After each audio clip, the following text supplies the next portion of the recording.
Olá galera, boa tarde a todos. Vamos para mais um dia de entrevistas. Nossa segunda entrevista, a primeira não deu muito certo, foi lá na Personal Psicocare número 1.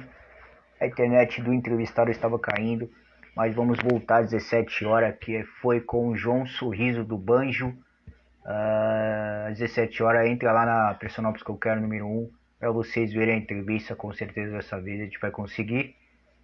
Era às 15 horas, vamos passar para 17 horas. Agora vamos fazer a entrevista aqui com o surfista Vitor Ribas. Pela terceira vez que a gente consegue tentar fazer entrevista com ele. Já faz umas 3 semanas que a gente estava tentando, mas felizmente ele não estava aguardando a data. Então, dessa vez vamos ver se a gente consegue realizar. Vamos chamar ele aqui. Mandando aqui o aviso que a gente está online.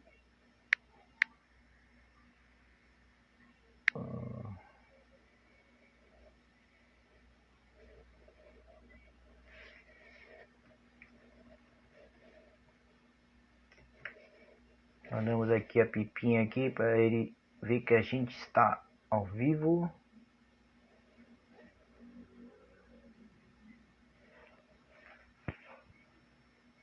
Aguardando ele aqui aceitar para a gente começar a nossa entrevista. Pedidos para participar.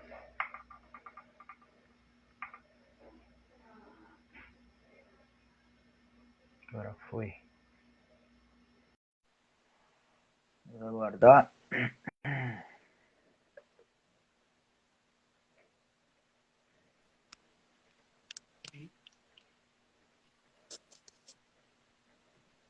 Olá. Oi, é Aí, só vira a câmera para você. aí, Aí, bom, tudo. tá escutando Ô, bem galera, aí? boa tarde a todos. Vamos aqui para a nossa segunda entrevista do dia. 17 horas a gente vai ter a primeira, que não deu para fazer antes, por causa que a internet caiu lá do entrevistado. Então, quem tiver a fim de ver, eu tava procurando lá do Sorriso, do João Sorriso, vai lá na Personal Psicocare número 1 às 17 horas, tá? A gente tem 6 perfis, então a gente consegue fazer entrevista a semana inteira com essa porrada de perfis que a gente tem aí. Ontem a gente fez a Personal Psicocare, então por isso a gente não poderia fazer o do Vitor lá, por causa que é um dia sim, um dia não. Infelizmente o Instagram tem essas aí, senão ele não grava pra gente. A gente editar lá no canal do YouTube, que é o Personal Psicocare. Quem perdeu as entrevistas passadas, tem diversos surfistas que passaram lá também, não só o Vitor que vai passar agora. Mas entra lá no canal, entra no playlist da galera que pratica esportes aquáticos, que os surfistas aparecem lá também.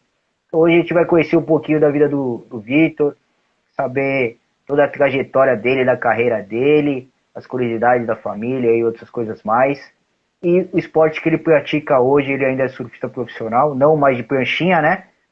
Então, mas a gente quer saber exatamente o que é kitesurf aí, pra gente nicho novo, a galera sempre pede de nicho novos, não só de surf.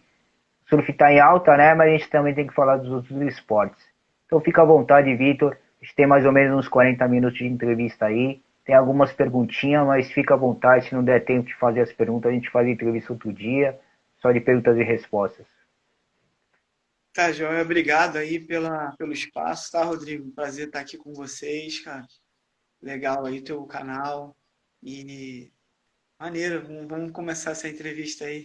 Bastante coisa aí para falar. Fica à vontade, só conversar, começar a falar um pouco da sua vida aí, e a gente saber que as perguntas depois. Tirar o fone aqui.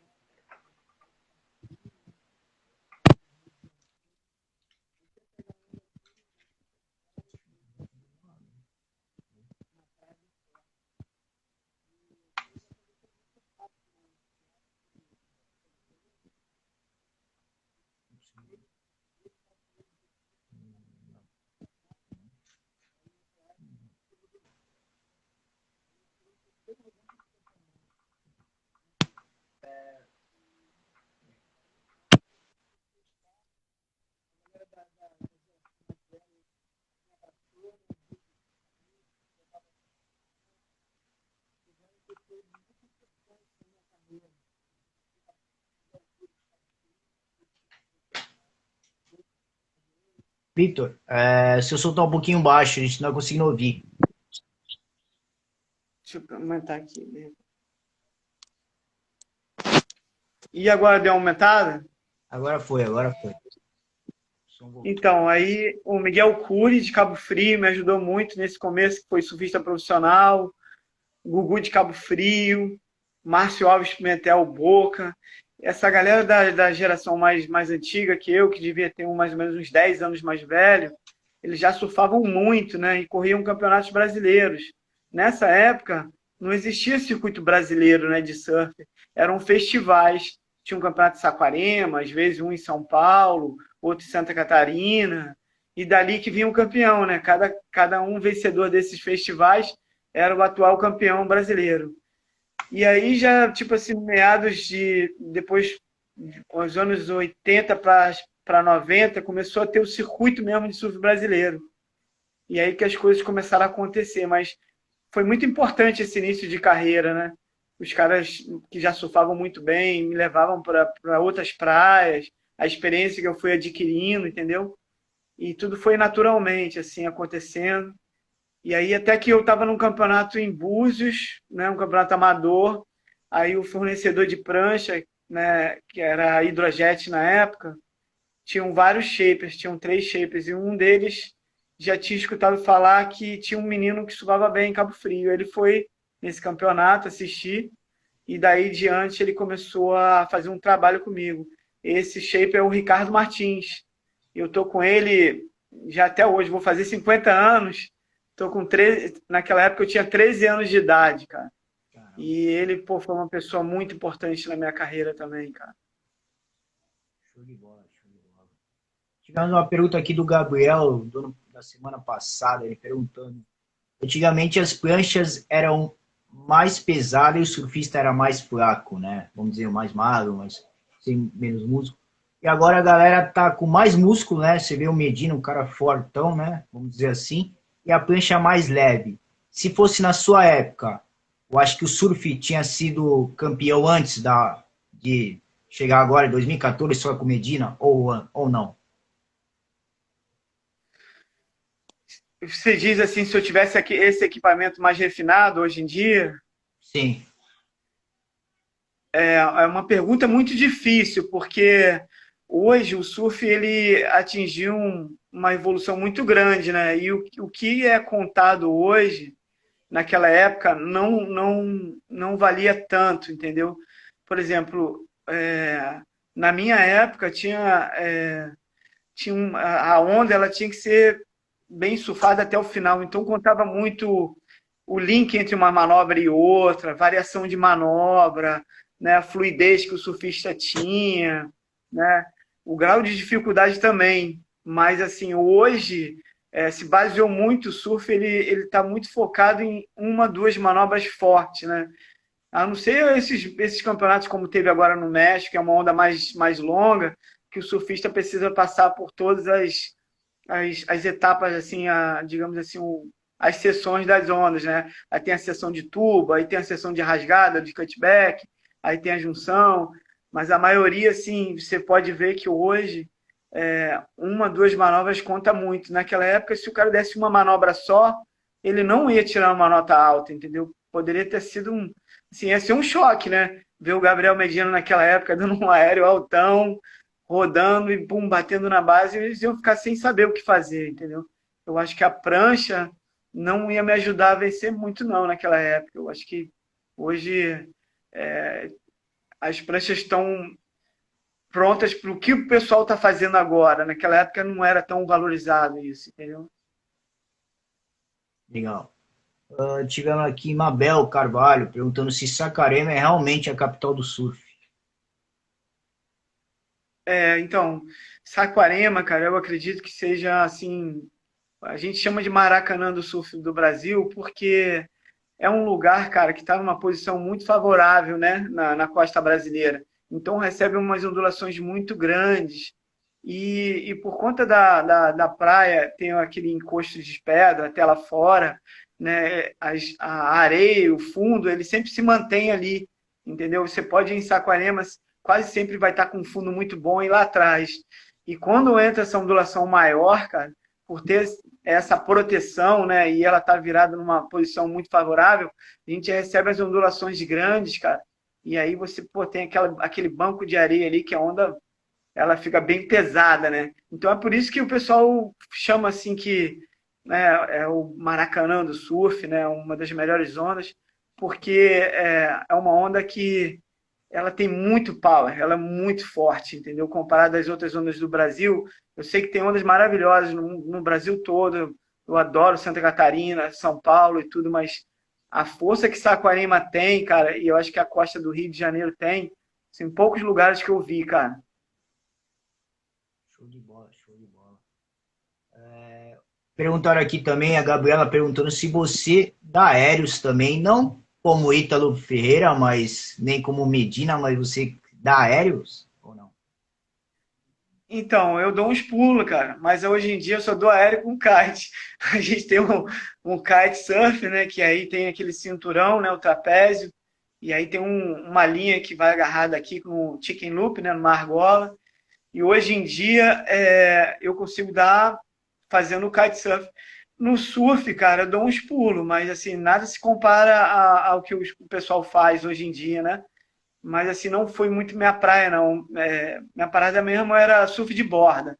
Fazer linha, desenhar na onda, ir na base, ir no topo da onda com bastante força. Eu gosto de onda tubular também, sabe? Meu forte sempre foi ondas assim para a esquerda até 1,5 metro. De meio metro até 1,5 metro, para a esquerda eu estava em casa. Entendi, entendi. O Diego, ele perguntou aqui também uma curiosidade que parei para pensar, pode ser verdade, pode ser não, pode não ser. Que ele falou que o Kelly Slater foi 11 vezes melhor do mundo, porque ele acha que ele, no observar dele, ele começou a pegar dos gringos, também da área dele, da localidade dele, né? Não lembro muito bem quem começou a dar os aéreos, mas ele começou a inovar, dando helicóptero, dando outros tipos de aéreo, e por isso os juízes eles só julgavam pelo surf de linha. Aí o cara começa a dar um monte de, né, pular para lá, pular para cá, e aí isso aí também contou mais pro, né, o currículo dele e tudo, e também acho que foi isso que provocou ele conseguir mais títulos. Você acha que é a mesma coisa? O que você acha? Qual a sua opinião? Cara, minha opinião é que o cara, o Slater é um cara que tinha uma visão à frente de todos os surfistas daquela época. A gente teve grandes surfistas, sabe, no mundo, e assim, tem Tom Curren, Tom Quero, Mark Richards, Okilupo, né, Martin Potter, tiveram vários, entendeu? Mas assim, eu nunca vi um cara tão profissional. Ele já tinha uma ideia diferenciada, entendeu? A parte física dele, ele já fazia yoga, ele se concentrava, ele tinha uma série, já tinha uma alimentação. Não sei se ele tinha alguma pessoa que estava influenciando nisso nele, mas o que ajudou muito, estou meio fugindo da pergunta, mas eu acho que o lance dos aéreos, ele foi um dos primeiros a colocar no circuito, sim. Mas ele conseguiu colocar isso com linha de surf, né? Ele fazendo o surf de borda, subindo, rasgando, cutback, né? Todas as manobras, e no meio dessas manobras ele mandava um aéreo, entendeu? Então era mais ou menos assim o que o Potter estava fazendo um pouquinho antes dele chegar, e ele conseguiu fazer com mais perfeição. E isso fez com que ele fosse julgado, assim, de repente, às vezes, um pouco a mais do que os outros, porque geralmente a maioria da galera no circuito era na onda, era base, lip, com força, né, trazendo a manobra, explorando né, a parte mais crítica da onda, e ele sempre tinha um trunfo na manga, entendeu? Ele era praticamente era só ele mesmo que estava com essa manobra no pé que poderia fazer, né, mais vezes assim. Os outros tinham alguns que tentavam, mas ninguém conseguia completar tanto quanto ele. Então, isso com certeza foi uma das grandes coisas que fez ele levar tantos títulos, né? Ele é um cara que sempre está tentando inovar. Vou dar um exemplo aqui, na minha opinião, hoje no circuito, com a idade que ele tem não tem tanta força como um garoto mais novo, o Ítalo, o Gabriel, mas, pô, ele começou a mexer no equipamento dele. Teve uma época que ele diminuiu tanto a prancha que ele estava fazendo umas manobras que não saiu uma gota de água. E aí depois ele começou a voltar e ele continua tentando fazer umas coisas para que ele se mantenha atualizado, entendeu? Ele é um cara, que tem uma visão além. Ele, pô, se preocupa demais com a evolução dele, né, com como ele quer surfar e vai dando o jeito dele, cara. Mais ou menos isso. Show de bola. Emanuel mandou aqui, como foi o circuito que você, Vitor, foi o melhor, foi o terceiro melhor do mundo? Então, foi o 1999, foi o meu melhor ano no circuito mundial. Eu terminei em terceiro, né? E por 90 pontos, se eu não me engano, eu não fui vice do mundo. E eu cheguei no Brasil na penúltima etapa, a gente está falando de 22 anos atrás, né? Com chance de ser campeão mundial de surf. Só que, assim, naquele ano, estava voltando um grande surfista, que foi um grande ídolo do circuito mundial, Mark Occhilupo. Então, como ele tinha assim, uma história bem forte no surf, e ele teve alguns problemas, a mídia estava querendo, sabe, dar assim, digamos assim, dar esse presente para ele. Ia ser legal para o surf, dele ter, sabe, ter ido para um caminho errado, ter voltado e ter sido campeão mundial. Então todo mundo meio que queria ver o cara sendo campeão. E assim, quando eu cheguei no Brasil, no Rio, poucas pessoas tinham noção disso. Pô, tem um brasileiro que tem chances de ser campeão mundial. Não se falava muito disso, entendeu? Mas, assim, foi bacana, o circuito foi muito legal. Foi um ano muito consistente que eu tive. Eu tive várias quartas de final, semifinal, fui vice-lugar, vice-campeão. E na última etapa em Pipeline eu perdi nas quartas para o Kelly Slater, que foi o campeão. Né? Quer dizer, o Kelly Slater não correu esse circuito. Quem foi campeão foi o Ock, né? O Kelly Slater correu algumas etapas. E algumas etapas que ele correu, a gente teve um confronto em Fiji, em 99 também, na etapa de Fiji. Nesse mesmo ano eu consegui ganhar dele. Aí ele me ganhou lá em Pipeline nas quartas de final. Mas aí acabou ficando o Occhilupo como campeão mundial, o Taj Burrow em segundo e eu em terceiro por 90 pontos atrás do Taj Burrow. E como que eles viam o brasileiro em si, o competidor brasileiro na água? Só os gringos lá e um brasileiro chegando, como que eles era o comportamento deles?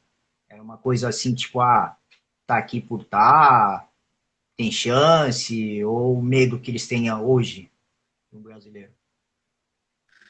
Pô, cortou um pouco aqui, cara, porque eu acho que tá passando um helicóptero, tá passando umas coisas que eu não escutei a pergunta. Pode fazer de novo? Então, a Adriana ela perguntou se como que era visto o brasileiro antigamente, competidor, principalmente você que chegou tão longe assim, né, em terceiro, como que os gringos olhavam assim o brasileiro? Porque hoje eles devem morrer de medo, ver uns brasileiros lá e falar, meu Deus, de novo esses moleque. Mas vocês assim chegando, né, era uma vez ou outra que chegava alguém do Brasil, como que eles tinham comportamento? Uns desprezavam, outros não, outros falavam, pô, será que dá? Será que é perigoso? Será que eu me preocupo? Como que era o comportamento deles? Cara, assim, a gente tava já tirando uma grande fatia do bolo, né, digamos assim. O circuito mundial, ele começou assim, com os australianos, né? Tem pessoas que a gente pô, falava naquela época, um ou outro falava que o circuito mundial é o circuito australiano. Só que começou a entrar um monte de gente, pô, vários países, e os brasileiros chegaram junto. Hoje, pô, você vê que tem taitiano, tem francês, né? Naquela época não eram tantos assim participantes de todos os países, né? E assim a galera respeitava, assim, entendeu? O brasileiro a gente já dava uma dura, mas assim uma coisa que era muito difícil para a gente era que tipo assim a gente não tinha patrocínio das grandes empresas internacionais e era difícil deles entenderem que, pô, sabe, o brasileiro tá ali com uma empresa brasileira e tudo mais, ele, pô, vai conseguir ser campeão, vai conseguir os objetivos dele, sabe? E aí eu acho que no julgamento ali a gente era um pouco prejudicado, entendeu? Porque a gente não tinha essa força da mídia. Por exemplo, assim, hoje eu vejo assim, pô, vai fazer o campeonato, então vamos chamar aqui os participantes que têm grandes chances de ser campeão. Passaram anos assim até a gente como ser chamado para uma apresentação antes do evento, né? Esqueci o nome que se fala, mas assim, para falar, a gente não era muito bem lembrado, assim, como assim, favorito ao título mundial, né? E aí isso foi começando aos poucos. Aí, tipo, as empresas começaram a entrar no país, né? Começaram a ficar forte aqui, aí você já começou a ver Raoni Monteiro patrocinado da Hip Cool, é, o Neco Padarati também já com uma outra empresa, e aí outros que não vêm na minha cabeça, assim, que começaram a ter esses apoios de marcas estrangeiras. Aí começou a abrir um pouco para a gente, entendeu? Mas era bem difícil. Eu lembro também que terminava o circuito, às vezes tinha um brasileiro fez uma semifinal, fez uma final, ou ganhou uma etapa. Aí a gente, na festa de encerramento, doido para ver a gente surfando, pô, parecia no máximo uma onda assim de cada um, era muito pouquinho, entendeu? E hoje mudou esse conceito, assim, pô, os brasileiros são figurinhas mais importantes que tem no circuito hoje. E é Verdade. muito legal de ver isso, né? Show de bola. Mais ou menos o que aqui o Rodrigo falou, né? Ele perguntando o que você acha da imprensa e da torcida brasileira hoje, se defende mais a bandeira que em 2009, quando você estava lá no circuito.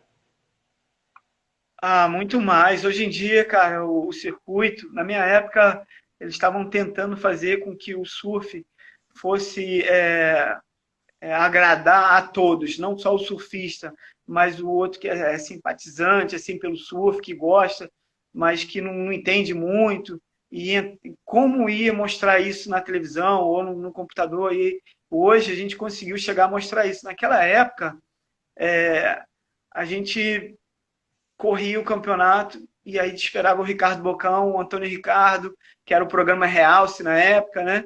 Chegar no Brasil com as imagens para poder falar assim do campeonato, né? Aí passava bastante coisa da gente, porque era um canal brasileiro, então ele filmava e a gente mostrava. Mas muitas vezes eu chegava em casa, aí, pô, falava com o patrocinador, pô, cara, fui roubado, pô, aconteceu isso, aconteceu aquilo, e, pô, eu não tinha como provar. Hoje não. Hoje está todo mundo vendo ali o que está acontecendo. Então, acho que é isso legal, a evolução do esporte. Eu acho que a mídia, hoje, ela apoia muito mais, né?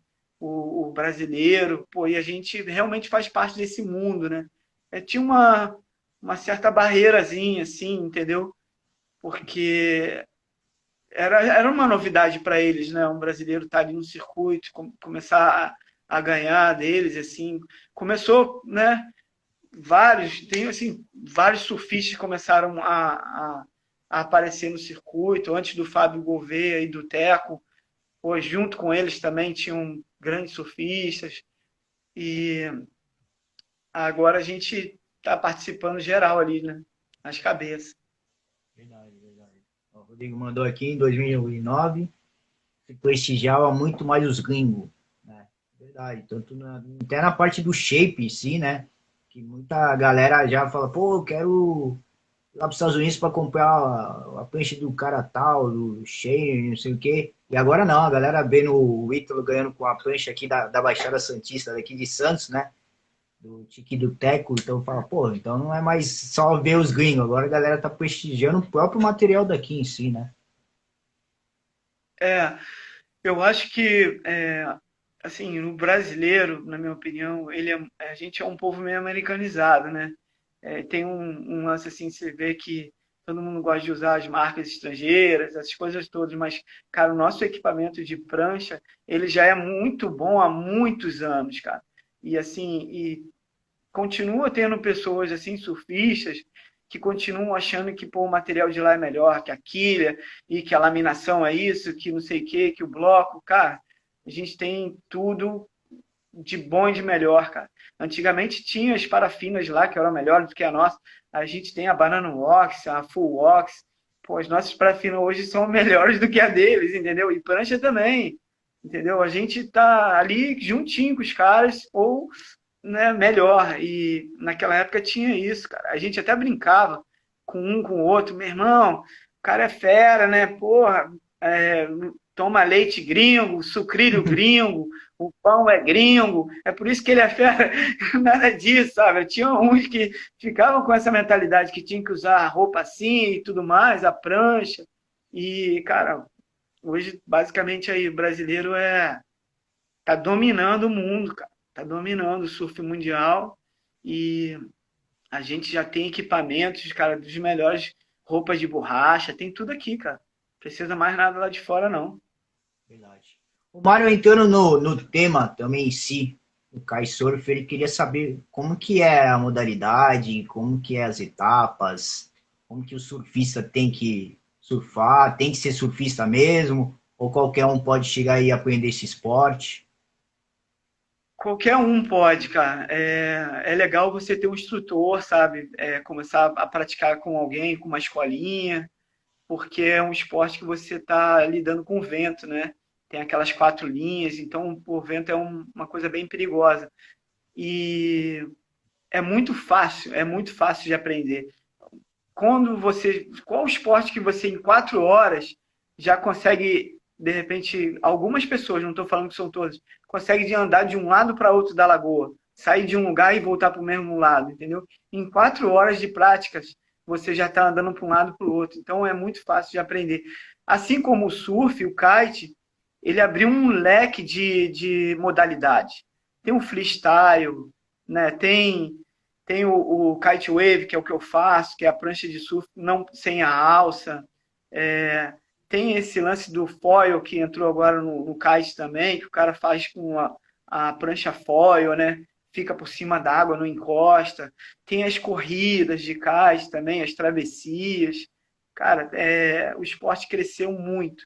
E tem, cara, diferentes coisas assim. Se você hoje quiser fazer o kite, né, no freestyle, você tem uma pranchinha que ela não flutua muito, né? Ela é diferente do surf e tem a alça no pé. E dali você consegue dar uns aéreos, assim, com pouco tempo de prática você já está voando, fazendo várias piruetas. E, e agora o kite wave é diferente.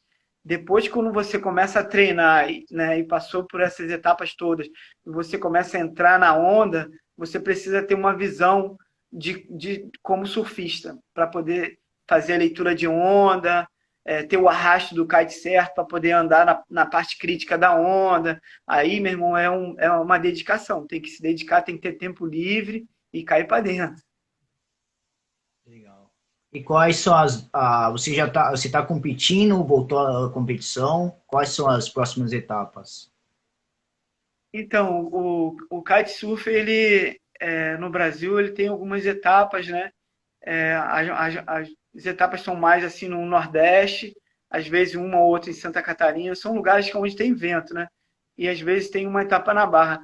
Eu corro campeonatos assim mais próximos. Quando tem um campeonato na Barra da Tijuca, ou aqui em Cabo Frio, Búzios, aí eu entro numa competição. Mas quando é muito longe, eu não tenho essa disponibilidade de viajar para as etapas, não. O circuito mundial também de kitesurf é também bem forte, mas assim, para você participar, tu tem que ter um apoio, porque é um custo bem alto, né? Para estar viajando, os equipamentos são caros, e o esporte, como ele é novo, cara, não tem muito apoio não, entendeu? É um esporte que você vai ter que investir do bolso primeiro, entendeu? O surf você ainda tem uma chance de conseguir um apoio mais fácil do que no kite, entendeu? Mas assim, o esporte ele abriu um leque hoje em dia, entendeu? Se você se dedicar mesmo, investir, praticar, você pode virar um instrutor, tu pode curtir muito esse litoral do brasileiro, que é cheio de onda e vento, né, cara? Nossa costa é demais. Ela é boa para andar de kite, fazer longboard, surf, wind, voo livre. A gente está num país assim maravilhoso. Só precisava mudar os políticos, né? Que aí, pô, ia ficar demais. Verdade. Bom, vamos aqui responder duas perguntinhas voltando aqui para o surf. O Emanuel ele mandou: você enxerga em outra geração brasileira que vão substituir os atuais campeões? Então, eu acho que já está vindo uma geração forte aí. O Matheus Herdi é uma prova disso. Nesse último campeonato agora do México, ele apresentou um surf de altíssimo nível, né? E ele, cara, ele é filho do Alexandre Herdi, que é irmão do Guilherme Herdi. Eles competiam aqui no circuito carioca de surf profissional, competiram no circuito brasileiro. O pai do Matheus já foi campeão brasileiro numa das etapas, já teve alguns resultados bem expressivos no surf. E o Guilherme Herdi, que é o tio dele, foi um dos participantes do WSL por muitos anos, né? Meu companheiro de viagem e tudo mais. E não só ele, cara, os filhos do Wagner Pulpo, né?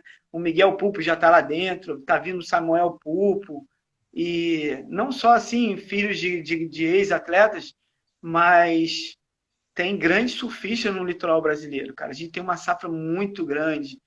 Essa galera que está dominando o circuito mundial, eles vão fazendo assim os novos acreditarem nos sonhos, né? Que é possível chegar lá.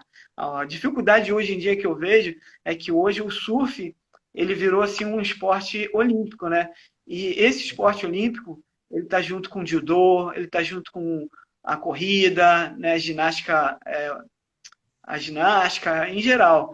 E você pode ver esses atletas, eles lutam muito para treinar para chegar na medalha de ouro e assim conseguir algum benefício, né? Então o surf ele entrou mais ou menos nesse patamar. No meu ano, que foi anos 80, 90, né? Foi até 2007, mas é, as empresas brasileiras de surfwear eram muito fortes. E elas acreditavam nesse estilo de vida, apoiavam muito os brasileiros aos surfistas. A gente tinha um mundo, todo mundo vivia do esporte, cara, era muito bacana. E isso, assim, eu vejo pouco hoje em dia, entendeu? São poucas oportunidades para os surfistas brasileiros. Eu acho que essa aqui é a diferença. Legal, legal. Aqui na Baixada tem o Marcos Correia, Marquinhos, não sei se é conhecido no surf assim. Aham. Edgar Roger também, que é do Guarujá, tá em Santos também. Tem a Júlia Santos, tem uma galerinha boa aí que tá aí disputando os WQS. Né? Hoje eu acredito que o litoral de São Paulo, cara, seja assim um dos lugares que mais tem feito grandes surfistas. Porque a base foi muito bem feita aí em São Paulo. Os campeonatos, as pessoas, né, sérias que treinam os surfistas, o apoio também, né, patrocinador. Você vê que São Paulo é uma cidade com muita força, né, cara? É muito grande, né? Então, fica muito mais fácil esse contato da empresa com o atleta. Então, o litoral de São Paulo está muito forte. Santa Catarina, o Nordeste. O Rio de Janeiro tem alguns representantes, tem o João Chumbinho aqui, o Vitor Ferreira, tem outros também, meu filho também está vindo, tem outros que vêm aí, mas assim, você vê que é bem assim, pô, o pai, né, a família tem que botar do bolso, tem que botar para frente, porque as despesas são altas, né, cara? Mas assim, esse surfista que você falou, o Marcos Corrêa, para mim ele está pronto para o circuito mundial. O Edgar também, também, pô, surfa muito, cara. Tem vários outros, pô, em todo o litoral brasileiro, cada praia que você for, você vai ver um grande atleta. A gente está cheio de novas gerações aí para arrebentar. Agora eu quero ver os australianos aguentar isso, né? Porque está ficando difícil. Complicado mesmo. O Rodrigo aqui, Pires, mandou, ele falou que acompanha muito a evolução do seu filho, Lucas Rivas, está puxando o poder do pai aí. Seja bondoso. Fala um pouquinho do seu filho aí, como que tá vindo, a base está vindo Então, forte. meu filho, cara, eu tô assim, falar dele é muito bom. Eu adoro ele, pô, um garoto nota 10, todo mundo que conhece vê que ele é super educado, entendeu? Todo mundo gosta, faz amizade fácil. Ele tá fazendo a primeira viagem dele sozinho agora, chegou agora no México. Um pouquinho, um pouquinho antes ele tinha chegado para assistir o campeonato lá em Barra de la Cruz. Eu tô muito feliz com ele estar viajando aí, cara, e buscando os sonhos dele. Eu sempre quando posso aqui, eu venho, filmo ele, faço foto dele, converso bastante com ele, tento passar minha experiência, né, como surfista profissional. E ele tem evoluído muito rápido. Ele começou a se dedicar com 14 anos. Agora ele está com 18 anos, cara. E assim, eu vejo que o nível dele, cara, cada dia que ele treina, eu vejo uma coisa diferente, ele vai evoluindo. Apesar do que o esporte, cara, tá muito forte no Brasil. O nível brasileiro de surf é altíssimo, cara. Então eu continuo falando com ele. Às vezes eu dou um puxão de orelha. E assim é difícil, né? Ser como pai, ser treinador também, ele aceitar minhas opiniões. Mas eu volto e meio falo para ele, eu sou seu carrasco. Eu falo coisa boa, mas também tem que falar coisas que você tem que melhorar, entendeu?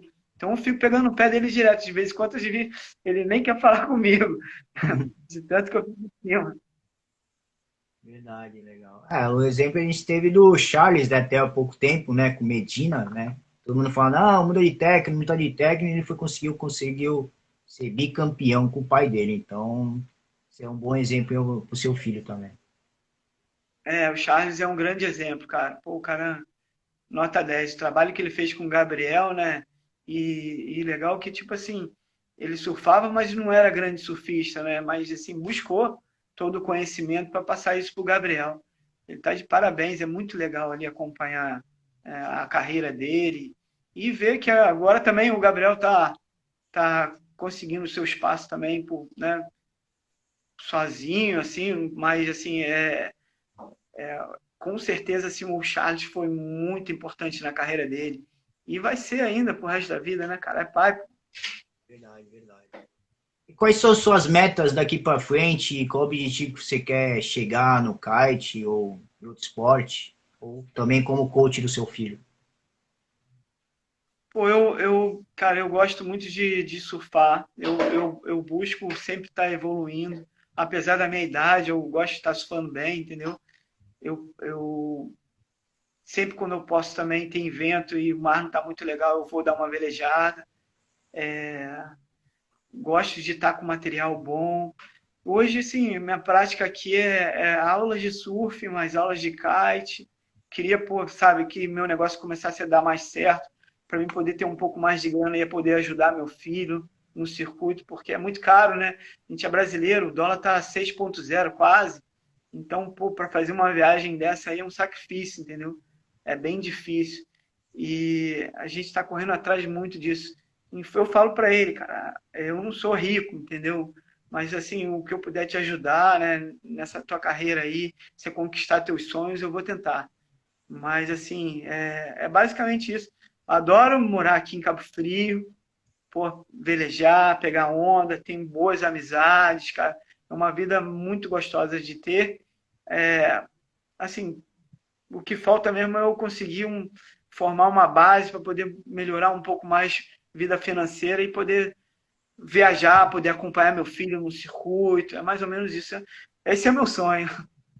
Hoje ele não tem patrocínio de bico? Hoje ele não tem patrocínio, não. Ele tem um apoio das pranchas do Ricardo Martins, da Wetworks lá, né? Mas patrocínio mesmo, assim, de pagar inscrição, viagem, custo, essas coisas, ele não tem, não. Legal, legal. Bom, a nossa segunda parte a gente já fez, né? Que foi o clipe. Acabamos antecipando, por causa que não teve as outras entrevistas. Então, a gente fica feliz de você ter realizado essa entrevista com a gente. Foi difícil, né? Demos umas broncas e tudo, mas acontece mesmo porque a galera queria muito ver surfistas mais antigos, né? Os atuais é difícil a gente conseguir, mas ficamos felizes de você ter realizado essa entrevista com a gente. A gente já está encerrando, então se você tiver, eu peço até para os entrevistados que quiserem indicar outros, no seu caso, outros surfistas, ou seu filho, ou quem mais quiser vir participar aí. Nosso canal é um canal de entretenimento, não só esporte, mas tem muita gente que curte os seguidores do canal, são surfistas, eles sempre estão pedindo mais gente aí. Fica difícil, né, chegar perto de você, assim, nem sei como você conseguiu responder a gente, falam que quando tem muitos seguidores, a galera nem vê, né? Então, A gente já conseguiu umas façanhas aí em outras áreas, tanto no esporte ou geral aí, mas a gente fica feliz se você puder indicar outras pessoas aí, falar com elas como que é o canal aí, esses amigos que você tem aí, o Teco, o Renan, outras pessoas aí, o meio do surf mesmo, que acho que fica até mais fácil, né? Ou do kitesurf aí, a gente vai agradecer a você aí. E quando você quiser fazer outras entrevistas aí, falar sobre o seu esporte, ou da própria escolinha, falar só da escolinha, como que é, voltar da escolinha do surf aí, é só vir e marcar aí, tá bom? Então, qual mensagem você quer deixar para a galera que deixou as perguntas, a galera que fez aí ao vivo e vai ver lá no canal do YouTube? Pô, primeiro, Rodrigo, eu queria me desculpar com você que eu falei 2 vezes, cara, com toda a equipe também. Não é de mim fazer isso, entendeu? Quero pedir perdão mesmo, porque, pô, eu tava passando tô um bebê em casa, um monte de coisa acontecendo e acabei dando mole, cara, 2 vezes. E gostaria de agradecer o espaço aí, cara, que você tem dado aí para o esporte. Isso é super importante para a gente, entendeu? Agradecer a todo mundo aí que acompanhou aí. Espero ter passado alguma coisa, sabe, de bom. E um prazer estar com vocês aqui. E o que eu posso falar, cara, que o surf é um esporte maravilhoso, o kite também. É legal a gente estar sempre tentando transmitir uma vibração boa dentro d'água, entendeu? Velejando, surfando, porque com isso, cara, você ganha o mundo. As portas se abrem para você.